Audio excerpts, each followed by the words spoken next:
Azərbaycan daha bir möhtəşəm tədbirə ev sahibliyi etdi. Bakıda Gənc Müsaitin təşkilatçılığı ilə Türkiyə Prezident Administrasiyasının İnvestisiya və Maliyyə Ofisi, Türkiyənin Gənclik və İdman Nazirliyi, KOBİA və Azərbaycan Sahibkarlar Konfederasiyasının dəstəyi ilə Avrasiya Gənc İş Adamları Forumu (İBAY-BF) 2025 keçirildi.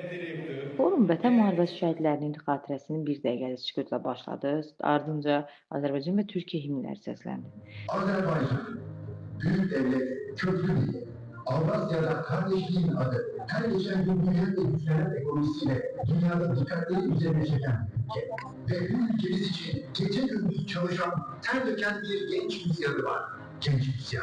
Yalnızca Türkiye'de değil, 40'tan fazla ülkede, etkin alanda iyi var diye genç müzisyanın Rəsmi açılışdan sonra söz alan Gənclər və İdman naziri Fərid Qayıbov iki qardaş ölkə arasında gənc sahibkarların əməkdaşlığının güclənməsi əhəmiyyətini vurğuladı.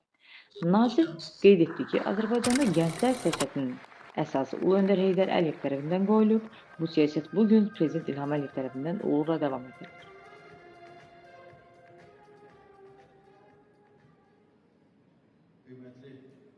Ardınca KOBİ sədri Orxan Məmmədov çıxış etdi. O da gənc sahibkarlar yalnız bir iş adamı deyil, o bir yaradıcıdır ifadəsiyle başladı.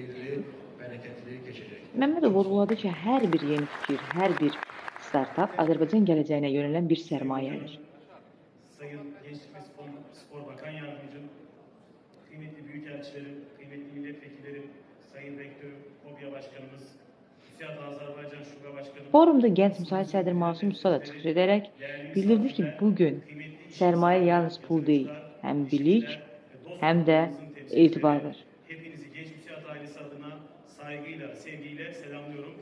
Avrasya Genç İş İnsanları Forumu'na hepiniz hoş geldiniz, sefalar getirdiniz.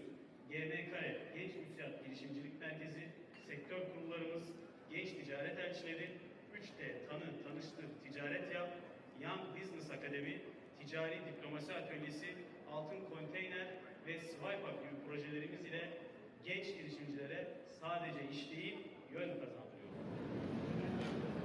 Müsait Azərbaycan rəhbəri Rəşid Cabirli isə qeyd etdi ki, Azərbaycan və Türkiyə gəncliyi artıq qlobal bir gücə çevrilib, əsas məqsədimiz dəyər yaratmaqdır. Daha sonra Türkiyə Gənclər və İdman Nazirliyinin müavini Dr. Enis Eminoğlu çıxış etdi. O, iki ölkə arasında gənclər və idman sahəsində həyata keçirilən layihələrdən danışdı.